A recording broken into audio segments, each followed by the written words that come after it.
बिस्मिल्लाहिर्रहमानिर्रहीम। अस्सलाम वालेकुम व्यूअर्स, उम्मीद करती हूँ आप सब खैरियत से होंगे। आपको अपने चैनल में सीना में वेलकम कहती हूँ। तो क्लास हम लोग का class 9 maths syntax book board chapter number 4 factorisation continue है, जिसकी आज हम एक्सरसाइज 4.1 का क्वेश्चन नंबर 2 स्टार्ट करने जा रहे हैं। तो देखते हैं क्वेश्चन नंबर 2। तो क्वेश्चन नंबर 2 में हमसे कहा जा रहा है फैक्टराइज द फॉलोइंग। जैसे कि मैं आपको अपनी वीडियो में डिटेल से बता चुकी हूँ कि फैक्टर्स कैसे बनते हैं और बेसिकली फैक्टराइजेशन क्या होता है। जिन लोगों ने नहीं देखी है मेरी वो वीडियो, तो प्लीज़ वो डिस्क्रिप्शन में लिंक गिवन है, आप वहाँ से क्लिक करके पहले उस वीडियो को देख सकते हैं ताकि आपको फैक्टराइजेशन का कॉन्सेप्ट क्लियर हो। Then you can solve this sum, ठीक है। उसके बाद आप इजीली इनको समझ सकेंगे और सॉल्व कर सकेंगे। तो क्लास देखिएगा, हमें इसके फैक्टर बनाने हैं। तो फैक्टर में मैंने आपसे कहा था कि हम कॉमन देखते हैं कि कॉमन क्या चीज है सब में। तो अगर हम इन चारों टर्म्स को देखें, 4 टर्म्स में देखें, तो हमारे पास बेसिकली ऐसा कोई वेरिएबल या कोई नंबर नहीं है जो कि चारों में कॉमन हो। फॉर एग्जाम्पल, अगर यहाँ पर x है, यहाँ पर x है, तो यहाँ x नहीं है, यहाँ x नहीं है। यहाँ पर 7 है तो यहाँ 7 नहीं है, यहाँ 7 है तो यहाँ 7 नहीं है, ठीक है ना। इसी तरह अगर हम z को देखें तो यहाँ z नहीं है, यहाँ z है, यहाँ इन तीनों के पास z है तो यहाँ z नहीं है। यानी चारों के पास ऐसा कुछ भी कॉमन नहीं आ रहा जो कि हम कॉमन लें कि चारों में ये कॉमन हो। ऐसी सूरत में फिर हम क्या करते हैं, ऐसी कंडीशन में हम फिर दो दो करके कॉमन लेते हैं। पहले हम इन दो टर्म्स का कॉमन लेंगे और बाद में फिर हम इन दो टर्म्स का कॉमन लेंगे, ठीक है ना। तो अगर हम इन दो टर्म्स में देखें तो हमारे पास कॉमन क्या आ रहा है, x इसके पास भी है और x इसके पास भी है। तो हम इन दो टर्म्स में से पहले x को कॉमन ले लेते हैं।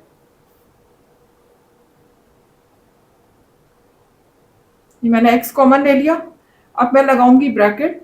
ब्रैकेट में देखने क्या बचेगा, अंदर यहां पर बचेगा 7 क्योंकि x बाहर कॉमन आ चुका है, और यहां पर बचेगा, यहां पर हमारा रिमेनिंग होगा z, ठीक है। ये कॉमन आ गया है। अब मुझे इन दोनों में से कॉमन लेना है, तो इन दोनों में देखिए क्या कॉमन है, z कॉमन है ना, क्योंकि इसके पास एक सिंगल z है, इसके बाद डबल z है। तो सिंगल सिंगल z दोनों के पास है, तो मैं यहां से सिंगल z कॉमन ले सकती हूँ। और याद रखिएगा साइन भी वही कॉमन आएगा जो स्टार्ट में लिखा होगा। अगर स्टार्ट में प्लस लिखा है तो हम प्लस ही कॉमन लेंगे, स्टार्ट में माइनस है तो हम माइनस ही कॉमन लेंगे। इस चीज का बहुत ख्याल रखिएगा। अभी मैं क्या लूंगी, z कॉमन लूंगी, क्योंकि दोनों के पास z सिंगल z मौजूद है। अब z बाहर आ चुका तो अंदर क्या रह गया, 7। इसी तरह से यहाँ पर 2 z थे, एक z हमारा आ चुका है बाहर, तो अंदर कितने z रिमेनिंग रह गया, ओनली 1 z। तो क्लास अब आप देख सकते हैं कि दोनों के पास ये वाली ब्रैकेट 7 प्लस जेड और 7 प्लस जेड अगेन कॉमन आ सकती है, क्योंकि देखिए दोनों सेम है। ये भी 7 प्लस जेड है, ये भी 7 प्लस जेड है। तो हम 7 प्लस जेड को दोबारा से कॉमन ले सकते हैं क्योंकि दोनों के पास सेम आ चुकी है। तो 7 प्लस जेड कॉमन आ जाएगा अगेन, ठीक है। ये ब्रैकेट हमारी कॉमन आ गई। अब देखिए अंदर क्या बचेगा, आपको पता है कि जब वो चीज बाहर आ जाती है तो रिपीट नहीं होती। 7 प्लस जेड चूंकि बाहर आ चुका है, तो अब यहां पर क्या रह गया, सिर्फ x प्लस, इसी तरह यहां से भी 7 प्लस जेड बाहर आ चुका है कॉमन, तो अब यहां क्या रह गया, सिर्फ z, ठीक है क्लास। बस अब इन दोनों में मजीद कुछ भी कॉमन नहीं आ सकता। ये हमारी फैक्टर्स की फॉर्म आ गई, क्योंकि दोनों के दरमियान देख लें क्या साइन है, मल्टीप्लाई का साइन है, ठीक है। तो जब दोनों के दरमियान ब्रैकेट के दरमियान मल्टीप्लाई का साइन आ जाए तो इसका मतलब ये हमारी फाइनल कंडीशन आ चुकी है। Now that is the answer. अब आ जाता है पार्ट 2 की तरफ। तो देखिए पार्ट 2 में भी अगर हम देखें तो यहाँ पर देखिए ए बी, अगर मैं देखूं ए, या मैं अगर चलो कोई नंबर भी कॉमन लेना चाहूँ, तो कोई भी ऐसा टेबल नहीं है जिसमें ये चारों के चारों नंबर आते हैं। फॉर एग्जाम्पल अगर मैं 9 कॉमन लेती हूँ तो 9 के टेबल में 9 और 18 आएगा, लेकिन 6 एंड 12 नहीं आएगा, ठीक है। तो फिर क्या किया जा सकता है, फिर वही हम दो दो करके कॉमन लेंगे। यहाँ पर देखिए ए है, इसके पास ए है, इसके पास ए, लेकिन इसके पास ए नहीं है, ए भी कॉमन नहीं आ सकता। इसके पास बी है, इसके पास बी है, लेकिन इन दोनों के पास बी, इसके पास बी है लेकिन इसके पास बी नहीं है। इसी तरह अगर हम सी को देखें तो सी यहाँ नहीं है, यहाँ नहीं है, यहाँ है, यहाँ। ऐसी सूरत में जब कोई भी एक चीज कॉमन ना आ रही हो चारों में, तो फिर हम क्या करते हैं, दो दो करके कॉमन लेते हैं। ठीक है, दो दो करके कॉमन किस तरह लेंगे, पहले इन दोनों का कॉमन लेंगे और फिर इन दोनों का। तो अगर इन दोनों में देखें तो 9 भी कॉमन आ रहा है, नंबर भी कॉमन है, क्योंकि 9 के टेबल में 9 भी आता है और 18 भी आता है। ठीक है, एक तो मैं 9 नंबर कॉमन ले लेती हूँ, और वेरिएबल में देखें मेरे पास, इसके पास a स्क्वायर है, इसके पास a है, यानी सिंगल ए दोनों के पास है। एक ए इसके पास है, इसके पास डबल ए है। तो डबल ए से मुराद यानी कि एक ए तो होगा ना इसके पास, एक ए और एक ए, यानी एक ए कॉमन आ सकता है। और अगर हम बी में देखें तो इसके पास सिंगल बी है, इसके पास डबल बी है, 2b। तो हम एक बी जो है वो दोनों के पास मौजूद है, तो हम सिंगल बी कॉमन ले लेते हैं। अंदर देखिए अब मेरे पास क्या बचेगा, 9 बाहर आ चुका है, ए भी बाहर आ चुका है और बी भी बाहर आ चुका है। तो अब यहाँ पर सिर्फ क्या रह गया, 1 ए रह चुका है। ठीक है ना, बाकी सब बी 9 ये सब बाहर आ चुके हैं। 2 ए में से एक ए बाहर आ चुका है और एक ए रिमेनिंग है, तो वो हम लिख देंगे प्लस। अब यहाँ देखिए 18 लिखा हुआ है, 9 के टेबल को पढ़ना है हमने कि 18 आ जाए, 9 2 18, तो यहाँ पर आ जाएगा 2, और एक ए चूंकि बाहर कॉमन आ चुका है और एक बी कॉमन आ चुका है, तो ए तो पूरा का पूरा बाहर आ चुका है, ए में तो कुछ भी नहीं बचा। लेकिन बी स्क्वायर से एक भी बाहर कॉमन है, लेकिन एक भी अंदर रिमेनिंग होगा, तो वो भी हम यहाँ पर लिख देते हैं इस तरीके से। आई होप कि आपको समझ आ रहा होगा क्लास। अब यहाँ देखिए इन दोनों में मुझे कॉमन लेना है, तो देखिए स्टार्ट में मेरे पास साइन लगा हुआ है माइनस का, एक तो माइनस साइन कॉमन आ जाएगा। मैंने आपको बताया कि जो भी स्टार्ट में साइन होगा वही कॉमन आएगा, चाहे वो प्लस हो तो प्लस कॉमन लेंगे, माइनस होगा तो माइनस कॉमन लेंगे। ठीक है, और दूसरा 6 भी कॉमन आ सकता है, क्योंकि 6 के टेबल में 6 और 12 दोनों आते हैं, तो मैं एक तो 6 कॉमन ले लेती हूँ। और दूसरा दोनों के पास सी मौजूद है, ठीक है, तो हम सी कॉमन ले लेते हैं। और तो कोई नहीं है ना, मैं देखिए इसके पास ए है, इसके पास बी है। अगर हम अल्फाबेटिकली देखें, वेरिएबल के हिसाब से देखें, तो सी दोनों के पास है, तो मैं सी कॉमन ले लेती हूँ। अब देखिए अंदर मेरे पास क्या बचेगा, 6 चूंकि बाहर आ चुका है, सी भी बाहर आ चुका है, अब अंदर क्या रह गया, सिर्फ ए। और जबकि ये जो साइन हम बाहर माइनस कॉमन ले चुके थे, ये अगेन अंदर वाले साइन से क्या हो जाएगा, मल्टीप्लाई हो जाएगा, तो माइनस माइनस यहां हो जाएगा प्लस। ठीक है, अब 6 का टेबल इतना पढ़ना है कि 12 आ जाए, तो 6 2 12। और देखिए सी भी बाहर कॉमन आ चुका है, तो हम सी दोबारा रिपीट नहीं करेंगे, अलबत्ता बी कॉमन हमने नहीं लिया था, तो बी यहां पर आ जाएगा इस तरीके से। तो क्लास अब आप देख सकते हैं इन दोनों के पास अगेन ये वाली ब्रैकेट अगर आप देखें, a प्लस 2b और a plus 2b again common आ सकती है ना, तो हम अगेन कॉमन ले लेते हैं a प्लस। इस तरीके से जब जब कॉमन आता रहेगा हम कॉमन लेते रहेंगे, यहां तक कि कॉमन आना बंद हो जाए। जब कॉमन आना हम देखेंगे कि अब नहीं आ रहा है मजीद, वहीं पर ही हमारा आंसर होगा। ठीक है, तो अब देखिए यहाँ पर a प्लस 2b मजीद कॉमन आ रहा है, तो हम ले लेते हैं। ये ब्रैकेट पूरी की पूरी कॉमन आ गई, क्योंकि दोनों के पास मौजूद है। अब यहां देखिए जब a प्लस 2b बाहर आ गया, तो अंदर क्या रह गया मेरे पास, 9ab। इसी तरह यहां देखिए माइनस की साइन है, और a प्लस 2b पूरी की पूरी ब्रैकेट हम बाहर कॉमन ले चुके हैं, तो अंदर क्या रह गया मेरे पास, 6c। बस अब इसमें मजीद कॉमन नहीं आ सकता, तो यही हमारा आंसर होगा। ये हमारी कौन सी फॉर्म आ गई, फैक्टर्स की फॉर्म आ गई। अब आ जाते हैं पार्ट 3 की तरफ।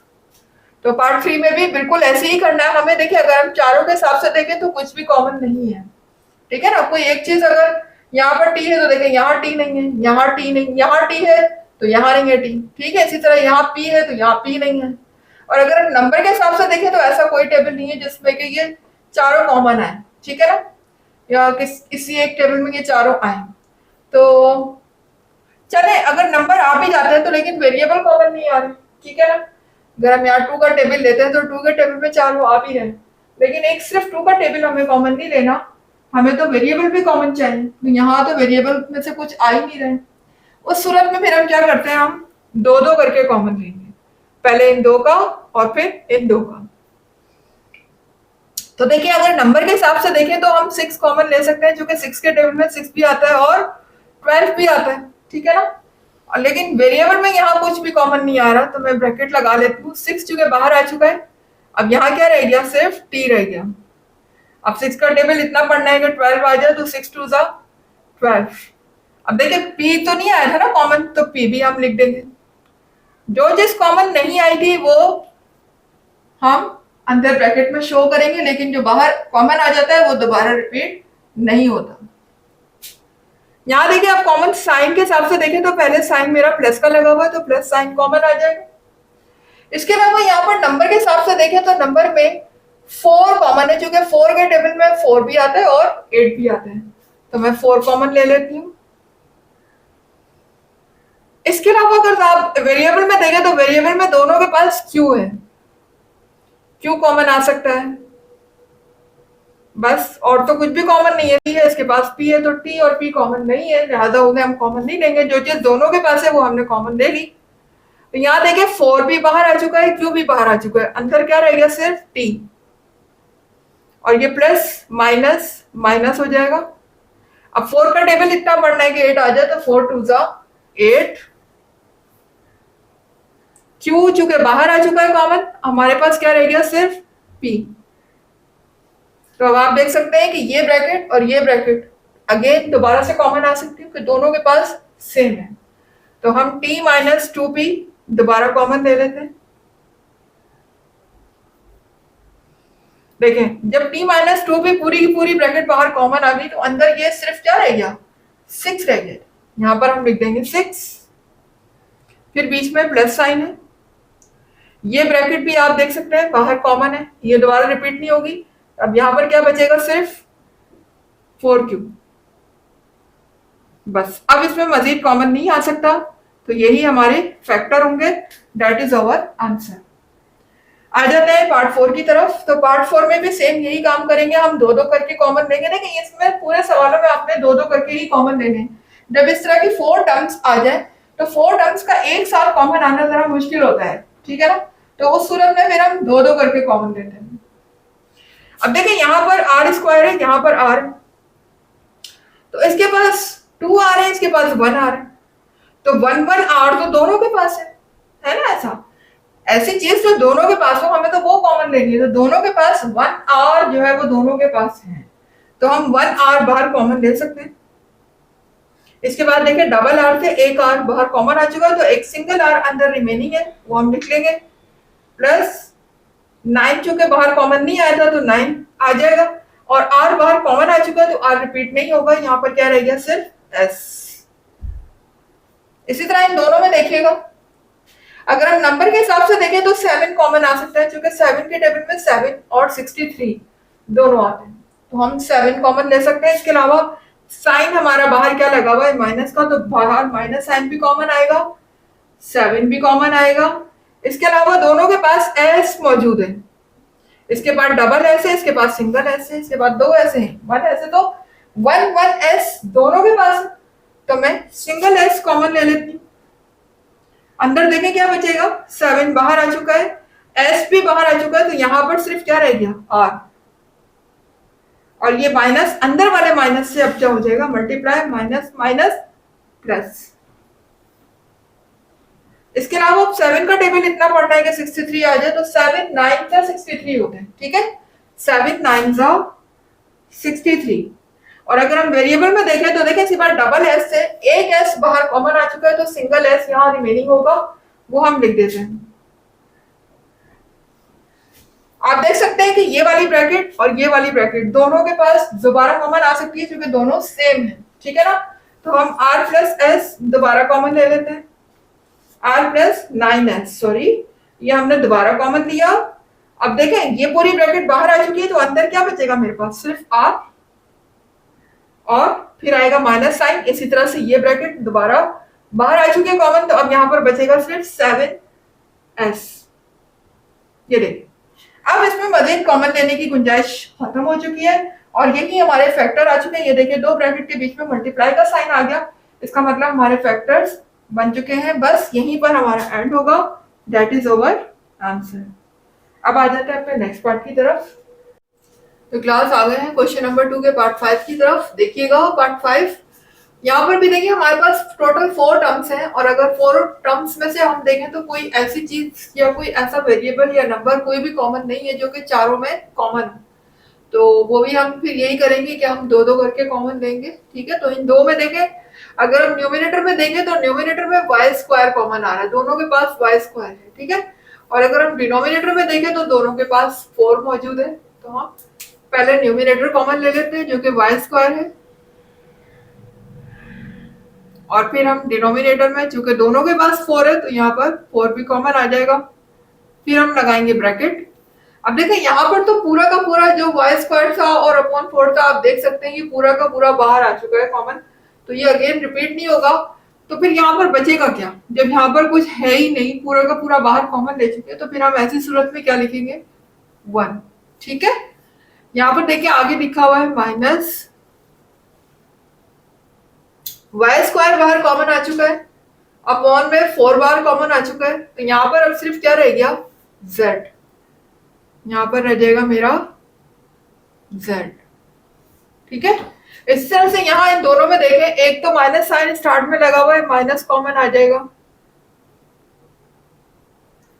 उसके बाद देखिए दोनों के पास z स्क्वायर मौजूद है, चूंकि इसके पास z स्क्वायर है यानी 2z है, यहाँ पर 3z है, ठीक है ना। तो z स्क्वायर दोनों के पास होगा, कम पावर जो है वो तो दोनों के पास होगी ना, इसके पास एक एक्स्ट्रा z है 3z, जबकि अगर दोनों के हिसाब से देखा जाए तो दोनों के पास 2z मौजूद है, तो मैं z स्क्वायर कॉमन ले सकती हूँ। इसके अलावा देखा जाए तो दोनों के पास t भी मौजूद है, इसके पास भी t है, इसके पास भी t है, तो t भी कॉमन है दोनों के पास, तो मैं t भी कॉमन ले सकती हूँ। और अगर अपॉन में देखें तो अपॉन में दोनों के पास 9 कॉमन है, तो मैं 9 भी कॉमन ले सकती हूँ, ठीक है। अब मैं लगा देती हूँ ब्रैकेट, और कोई चीज कॉमन तो नहीं आ रही है इसके अंदर। तो देखें ये पूरी की पूरी ब्रैकेट, अगर आप देखें ये पूरा का पूरा जो मेरा टर्म है ये बाहर आ चुका है, z स्क्वायर t अपॉन 9। तो अब यहाँ पर मेरे पास सिर्फ रह जाएगा 1, और ये माइनस साइन अंदर इस वाले साइन से मल्टीप्लाई होगी, तो माइनस प्लस माइनस। अब यहाँ देखिए मेरे पास ये z क्यूब थे जिसमें से z स्क्वायर बाहर कॉमन आ चुके, तो एक z तो रिमेनिंग होगा ना, 3 z में से अगर 2 z बाहर मैंने ले लिए तो एक z यहाँ मौजूद होगा।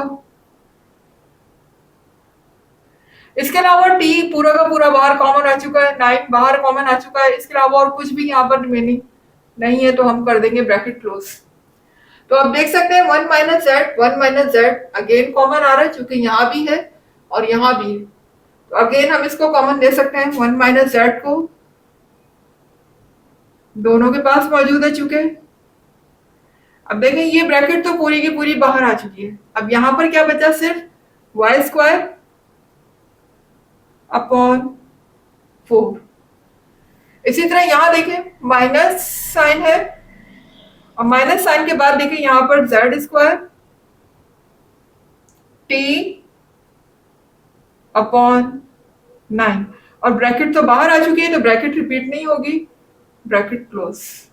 अब इन दोनों में मजीद कोई चीज कॉमन नहीं आ रही है, तो अब ये फैक्टर्स की फॉर्म आ चुकी है, यही हमारा आंसर होगा। आ जाते हैं पार्ट 6 की तरफ। तो पार्ट 6 में देखिएगा क्लास, यहां पर देखिए आप कुछ भी कॉमन नहीं है न्यूमिनेटर में, यहाँ पर x है तो यहाँ x नहीं है, यहाँ नहीं है x, यहाँ y है तो यहाँ y नहीं है, मतलब न्यूमिनेटर में कोई एक चीज ऐसी नहीं है जो कि चारों के पास मौजूद हो। अलबत्ता अगर हम डिनोमिनेटर में देखें तो डिनोमिनेटर में कॉमन 11 आ रहा है जो कि सबके पास है, ठीक है क्लास। अगर आप चाहें तो पहले आप 1/11 भी कॉमन ले सकते हैं, लेकिन मैं ये कह रही हूँ कि अगर हमें लेना ही जब दो दो करके कॉमन है तो फिर हम दो दो करके ही ले लेते हैं कॉमन, ठीक है ना। और भी बहुत सारी चीजें इसमें कॉमन आ जाएंगी, जैसे फॉर एग्जाम्पल अगर मैं इन दोनों का कॉमन लेती हूँ तो x भी आ जाएगा, और टेबल के हिसाब से देखें नंबर के हिसाब से तो 5 कॉमन आ जाएगा, ठीक है ना। तो हम दो दो करके कॉमन ले लेते हैं। अच्छा अब देखिए मुझे यहाँ पर अगर मैं न्यूमिनेटर में देखूं तो न्यूमिनेटर में एक तो वेरिएबल के हिसाब से x कॉमन है, इसके अलावा अगर नंबर के हिसाब से देखें तो नंबर के हिसाब से यहाँ पर 5 कॉमन आ रहा है, क्योंकि 5 के टेबल में 5 और 10 दोनों आते हैं। अगर मैं 10 कॉमन लूंगी तो जाहिर है 10 में 10 ही आएगा, 5 तो नहीं आएगा। तो ऊपर के हिसाब से देखेंगे तो हम न्यूमिनेटर के हिसाब से तो 5 कॉमन आएगा। इसके अलावा दोनों के पास x मौजूद है, x कॉमन आ जाएगा। ये तो हो गया न्यूमिनेटर। अब डिनोमिनेटर से देखें तो दोनों के पास 11 है, नीचे 11 कॉमन आ जाएगा। ठीक है, ब्रैकेट लगाएंगे। अब देखिए मुझे 5 का टेबल इतना पढ़ना है कि 10 आ जाए, तो 5 2 सा 10 और x चूंकि बाहर कॉमन आ चुका है तो वो रिपीट नहीं होगा। अब बचा क्या है यहाँ पर, y। ठीक है, और 11 तो हम पहले ही कॉमन ले चुके हैं, तो अपॉन में डिनोमिनेटर लगाने की जरूरत ही नहीं है। फिर डिनोमिनेटर में तो कुछ बचा ही नहीं। ठीक है, जब डिनोमिनेटर में कुछ बचा ही नहीं तो हम अपॉन में लिखेंगे क्या? इसका मतलब डिनोमिनेटर में 1 है और अपॉन में तो 1 हम लगाते ही नहीं, तो हमें डिनोमिनेटर में कुछ भी लगाने की जरूरत नहीं है।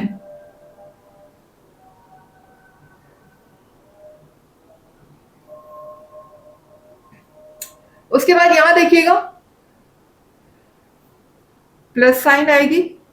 यहां से पूरा का पूरा 5 बाहर कॉमन आ चुका है, तो 5 तो नहीं आएगा। और इसी तरह x भी बाहर कॉमन आ चुका है, तो x भी नहीं आएगा।